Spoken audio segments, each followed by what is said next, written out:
Hello students, in today's lecture we are going to study about the work in progress.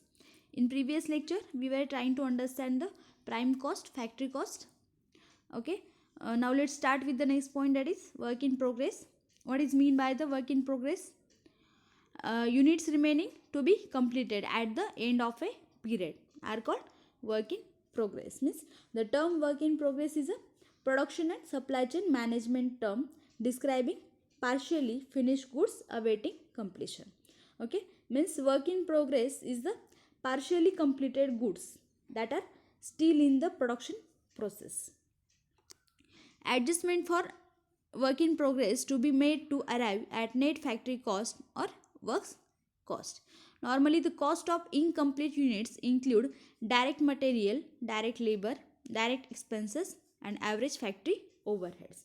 तो work in progress इसमें incomplete units में क्या क्या आएगा? Include direct material, direct labour, direct expenses and average factory overheads. Okay, तो चलिए start करते हैं. एक एग्जाम्पल देखते हैं वर्क इन प्रोग्रेस का कैसे कैलकुलेट करते हैं. From the following information calculate the works cost. Okay, हमें यहाँ पे फैक्ट्री कॉस्ट, वर्क्स कॉस्ट क्या करना है? कैलकुलेट करना है. ओके, तो उसमें पर्टिकुलर्स दिए हैं. डायरेक्ट मटेरियल है, then direct labour, direct expenses, factory overheads, work in progress, opening stock and closing stock. Okay, तो चलिए स्टार्ट करते हैं. सॉल्यूशन में देखिए, फर्स्ट वहाँ पे हेडिंग क्या आएगा? Statement showing factory cost.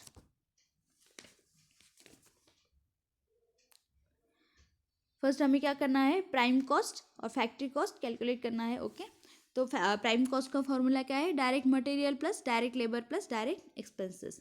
तो डायरेक्ट मटेरियल में क्या आएगा? मटेरियल कंज्यूम कितना दिया है? Direct material 80,000 plus direct labour कितना है? पर्टिकुलर्स में दिया है 22,000 प्लस डायरेक्ट एक्सपेंसेस हमें दिया है 5,000.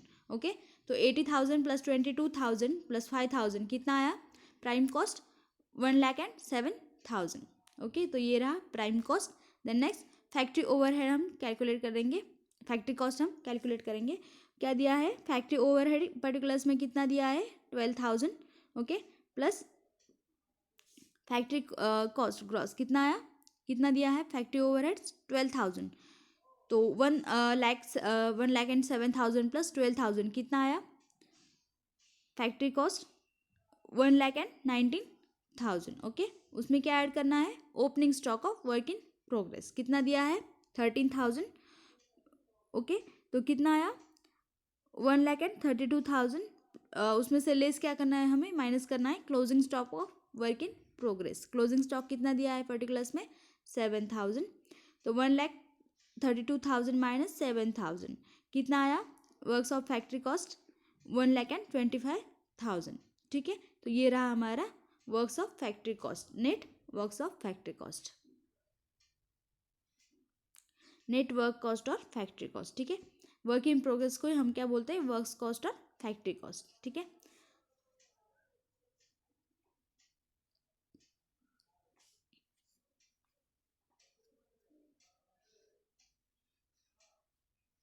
वर्क इन प्रोग्रेस क्लियर है.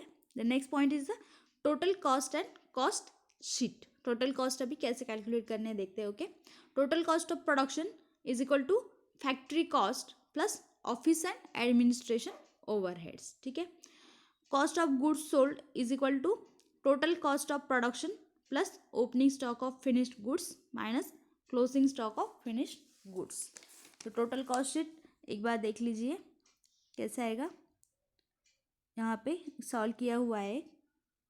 कैसे किया है? फर्स्ट प्राइम कॉस्ट कैलकुलेट किया है, then prime cost plus factory cost उसमें क्या ऐड किया? Office and administrative overheads add करने के बाद हमें मिलता है टोटल कॉस्ट ऑफ प्रोडक्शन. ठीक है, total cost minus cost of sales. Total cost is equal to cost of goods sold plus selling and distribution overheads. Total cost का formula क्या है? Cost of goods sold plus selling and distribution overheads. Sales is equal to total cost plus profit. Sales कैसे calculate करते हैं? जितना भी total cost आया उसमें हम क्या करते हैं? प्रॉफिट ऐड कर देते हैं, मीन्स हमारा सेल्स मिल जाता है. ठीक है, तो यहाँ पे फॉर्मूला दिया है कॉस्ट ऑफ गुड्स सोल्ड. एक एग्जांपल दिया हुआ है, देखते हैं कैसे किया है. कॉस्ट ऑफ गुड्स सोल्ड कैसे कैलकुलेट करना है? From the following information calculate the cost of goods sold. Cost of goods sold हमें क्या करना है? कैलकुलेट करना है। यहाँ पे पर्टिकुलर्स दिए हैं, क्या क्या है? Total cost of production, opening stock of finished goods and closing stock of finished goods. तो कॉस्ट ऑफ गुड्स सोल्ड का फॉर्मूला क्या है? Cost of production plus opening stock of finished goods minus closing stock of finished goods. तो cost of goods sold is equal to cost of production कितना दिया है? Total cost of production है 1,22,000 plus उसमें क्या add करना है? Opening stock of finished goods कितना दिया है? 12,000 minus closing stock of finished goods कितना दिया है? 16,000। तो उसका एडिशन कितना आया? 1,22,000 plus 12,000 minus 16,000 is equal to 1,18,000। ठीक है, तो ये रहा हमारा cost of goods sold. Next point is the cost of sales. अभी कॉस्ट ऑफ सेल्स कैसे कैलकुलेट करना है देखते हैं। Total cost is equal to cost of goods sold plus selling and distribution overheads and sales is equal to total cost of profit. ये तो फॉर्मूले है। ओके, तो चलिए देखते हैं। यहाँ पे एक सॉल्व किया हुआ है टोटल कॉस्ट। देखिए एक बार, prime cost plus factory cost plus total cost of production is plus selling and distribution overheads is equal to total cost means cost of sales. ठीक है, sales if the profit margin is added to the total cost, sales are arrived at. Excess of sales over total cost is termed as profit. Okay, when total cost exceeds sale it is termed as loss. Okay, ठीक है, sales is equal to total cost plus profit, ये sales का formula है।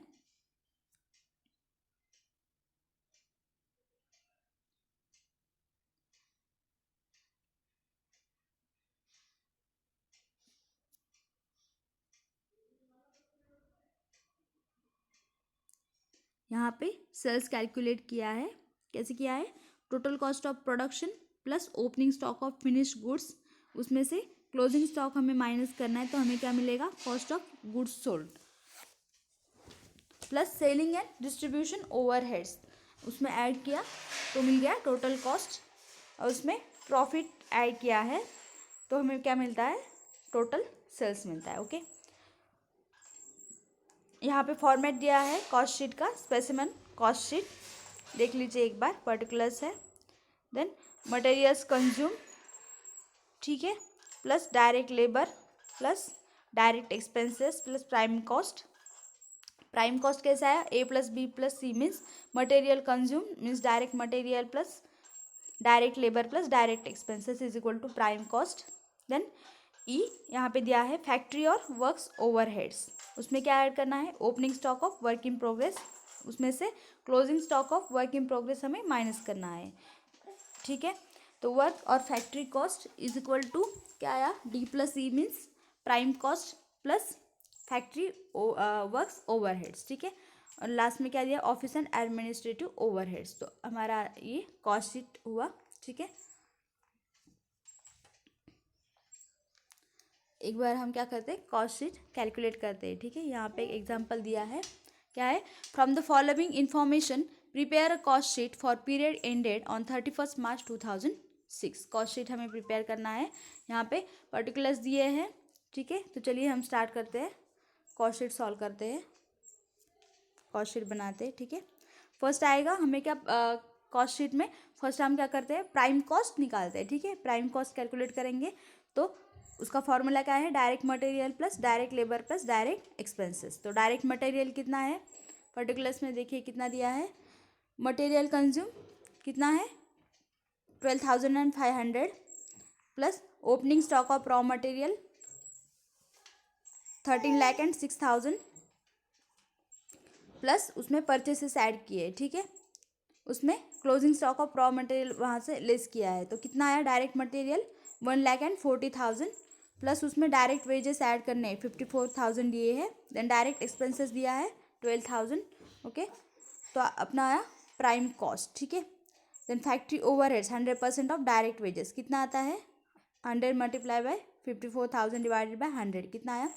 54,000। Work cost कितना आया? 2,60,000। Then उसमें add करना है opening stock of finished goods, कितना है 12,000। Then cost of goods available for sale, ये सब पर्टिकुलर्स में दिया हुआ है, ठीक है। तो टोटल कॉस्ट हमारा आता है, सेल्स कितना आया 4,02,000, ओके। तो क्लियर है कॉस्ट शीट कैसे बनाते हैं, यहाँ पे एक बार देख लीजिए एक बार। Prime cost plus factory cost plus उसमें क्या करना है work in progress, cost of production of goods sold और cost of goods sold plus selling and distribution overheads and total cost plus profit, then हमारा आता है लास्ट में net sales, okay.